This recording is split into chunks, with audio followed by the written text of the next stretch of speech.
이번에는 테마 쪽의 흐름 보도록 하겠습니다. 무선 충전이나 풍력 관련 테마들 상승 흐름 나타나고 있네요. 또 어떤 테마 봐야 될지 정주현 전문가 만나보겠습니다. 안녕하세요.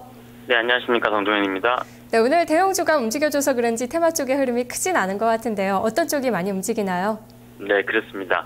지난주 금요일 시장에서 이제 말씀을 드리면서 이번 주에 어떤 지수 상승에 대한 임박 가능성과 거기에 따라서 좀 힘내시라라고 말씀을 드렸는데, 때마침 또 들려오는 키프로스 사태에 대한 어떤 해소 가능성이 결국엔 주가를 좀 끌어올리고 있는 그런 구간입니다.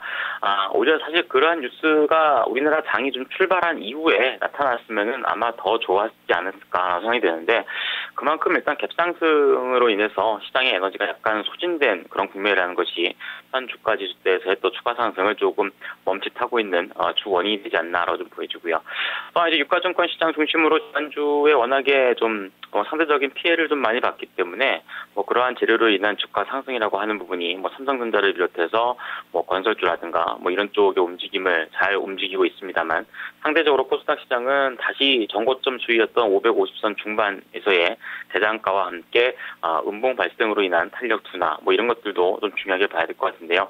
코스닥은 제가 매번 말씀드리지만 사실 지수 상황도 그건 중요합니다만, 외국인이나 기관 쪽의 어떤 수급 현황이 당일의 어떤 주가 움직임을 거의 좌우할 가능성이 높습니다. 근데 이제 상대적으로 두 주체가 약 한 400억 가량의 매도를 내놓고 있는 만큼 시장에 대한 공략을 하신다고 해도 종가 무렵의 어떤 일봉상의 성격이라든가 이런 것들을 좀 확인하고 대응하시는 게 좋을 것으로 판단이 되고요.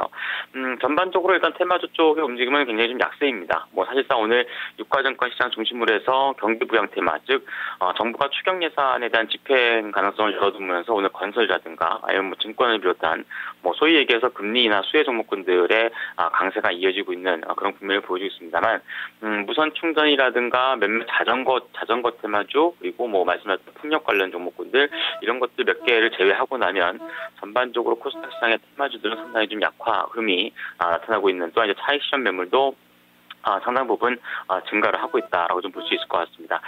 그 와중에 국내에 상당되어 있는 중국 기업군들의 강세가 좀 눈에 띄고 있는 모습인데, 특별하게 어떤 이슈가 있거나 그런 것 같지는 않고요.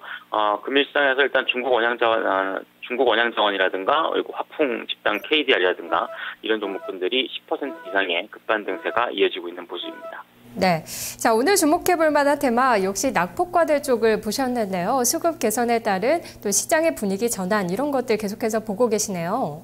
네, 그렇습니다. 일단 상대적으로 사실 누가 봐도 지금의 시장에서의 가격 메리트는 유가증권 시장이 좀 높다라고 좀 볼 수 있겠죠. 물론 이제 코스닥 시장이 오늘 고가 대비 밀렸다고 해서 바로 하락세를 크게 키워나가거나 그렇지는 않겠습니다만, 결국엔 수급의 어떤 변화 양상, 즉 오늘 지수의 상승도 그렇습니다만 외국인 중심의 어떤 수급의 변화가 나온다라면은 상대적으로 유가증권 시장의 어떤 움직임이 조금 더 진행될 가능성이 크다라고 좀 볼 수 있습니다. 특히 이제 외국인들은 어떤 수급의 변화에 있어서 선물 시장 쪽을 먼저 선제적으로 움직여 놓고 차후에 현물에 대한 변화 가능성을 많이 보여줬는데, 금일 4천 계약 이상의 대규모 선물 매수라고 하는 부분도 그렇습니다만, 지난주 시장까지 일간 단위 2천억대, 3천억대 매수를 내놨던 것과 비하면은 오늘 삼성전자에 대한 매수 반전이라든가 이런 것들로 봤을 때 오늘 200억대 외국인 매도는 점진적으로 이제 개선에 대한 가능성, 즉 매수 반전에 대한 가능성을 조금 열어둬야 되지 않나라고 좀 볼 수 있을 것 같습니다. 그래서 상대적으로 금일 이제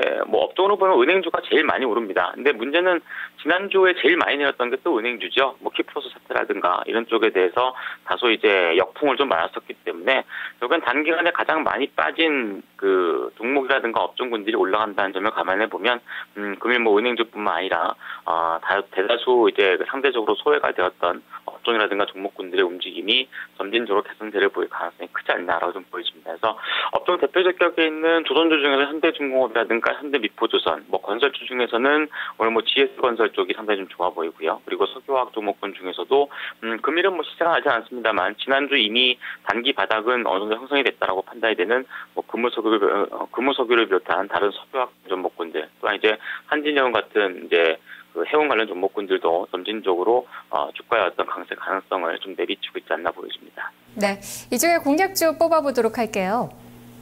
네, 공략주가 우연치 않게 이전에 수급 나오에서도 나왔던 종목에 또 겹쳐버렸는데요. 오늘 한진해운 갖고 왔습니다. 이제 수급에서도 말씀을 이제 잘 해줬습니다만, 결국엔 지난주 시장에서의 투신이라든가 기관 중심의 매수 반전, 여전히 이제 외국인 매도가 좀 있기 때문에, 상대적으로 일단 주가의 탄력도라든가 이런 것들이 뭐 오늘 시장에서 급격하게 오르거나 뭐 그러진 않을 것 같습니다. 오늘도 여전히 벌써 10만 주 이상의 외국인 매도가 좀 나오고 있기 때문에, 주가는 좀 늘릴 수는 있겠습니다만, 좀 전에 말씀드렸다시피 전체적인 외국인들의 어떤 그 수급에 대한 변화 자체가 나타난다면은 그간에 사놓았던 기관권역의 움직임 중심으로 해서 주가의 움직임이 나타날 가능성이 크다라고 좀 보여집니다. 4월 초에 예정이 되어 있는 운임 인상과 함께 뭐 1분기 어차피 이제 이번 달로 끝나니까요. 2분기 실적에 대한 기대감이 높다라고 하는 측면에서도 모멘텀은 충분히 있다라고 좀 보여집니다. 매수가는 현재 움직이고는 11,000원권 뒤로 하겠고요. 목표 주가는 12,500원, 손절매 가격은 제시드리지 않도록 하겠습니다. 네, 전문가님 말씀 고맙습니다. 네, 감사합니다.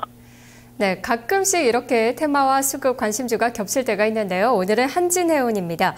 매수가 두 분 다 11,000원이고요. 목표 주가는 정주현 전문가가 12,500원, 그리고 앞서 살펴본 강지현 전문가가 13,000원까지 봤었죠. 자, 이렇게 겹치는 종목 한 번 더 눈여겨보시면 좋겠네요. 테마 나우였습니다.